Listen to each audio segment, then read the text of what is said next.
Hey, welcome back to the guide. Next up in the series, we're going to be collecting 100 coins on Tick Tock Clock. This stage here, of course, is probably one of the harder stages to collect 100 coins on, mostly because the risk of falling in Tick Tock Clock is so high. Sometimes when you fall, you can kind of get lucky.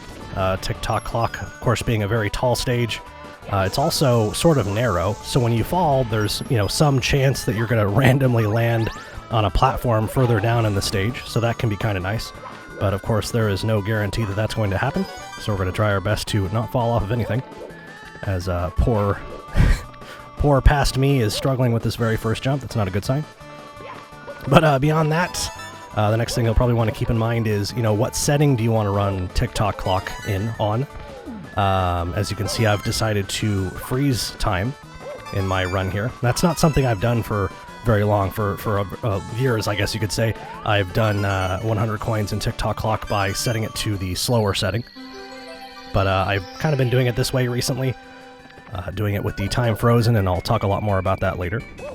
An obvious benefit of freezing time is it's really easy to collect the red coins. Previously in other runs, when I don't freeze time, I have kind of thrown myself at those rotating platforms and tried to get as many red coins as I can while they're rotating. I usually, back in the day, I wouldn't try to get them all, because every time you'd get thrown through that meat grinder, there was a chance you'd kind of get shot off to the side and thrown off the level. So freezing time, much nicer as far as that goes, at least. Other than that, another big thing to keep in mind is there is a blue coin block that has an absolute ton of coins in it. I think it's 7 blue coins, so 35 coins right then and there. You can pretty much get all at once, and that's going to be just up ahead here. Another thing to watch out for are these yellow blocks. There are a lot of them in Tick Tock Clock, and almost all of them have coins in them. Some more than others, but that was a quick little 6-coin pickup. Sometimes I see those blocks and there's a part of me that just goes, it's probably a life. There's probably no coins in it. Don't do that here. And as you can see, that was the blue coin block, and all 7 of the coins spawn right there, so they're pretty easy to pick up as long as you don't fall off of that narrow walkway after you hit the switch. So it's almost like you want to take your time walking on the bridge, but then once you get back there, there's really no issue. You can go crazy and grab them all. That jump right there is the jump that I didn't think was possible for a really long time. When I was a kid, I thought that when you froze time, there was just no way to get any higher than this in Tick Tock Clock. But there you go. If you you have to do that wall jump a little bit higher on that wall, so you may have to do a double jump or a side somersault to get high enough on the wall that when you do your wall kick there, you'll get up higher. But that's pretty much the only hard part of freezing time on Tick Tock Clock when collecting 100 coins.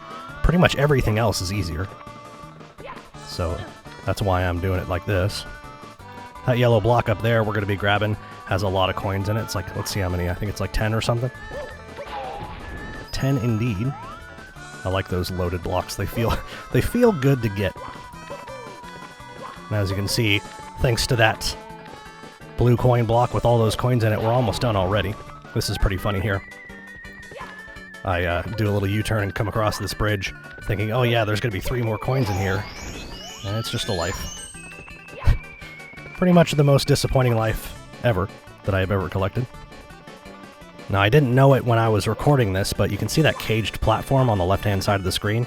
There's another yellow block on there that I think has 10 more coins, or near 10.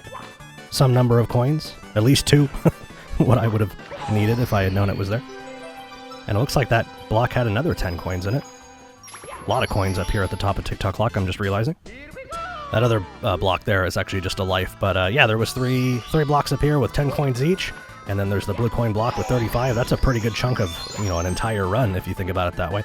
Having said that, this is all at the top of the stage, so, you're going to be heading up here grabbing things on the way. It's not like you can just come straight here. You'd literally have to run by coins in order to do that, but yeah, anyway, Tick Tock Clock, I think I would recommend giving it a shot at least. With the clock frozen, I do think it helps as long as you can figure out that wonky jump. I realize it's kind of a difficult jump, but at this point in the game, you're at the second to last level. You've probably done some pretty wacky jumps yourself in your game. But anyway, that's going to do it for now. Thank you so much for checking out the series, and I'll see you in the next video.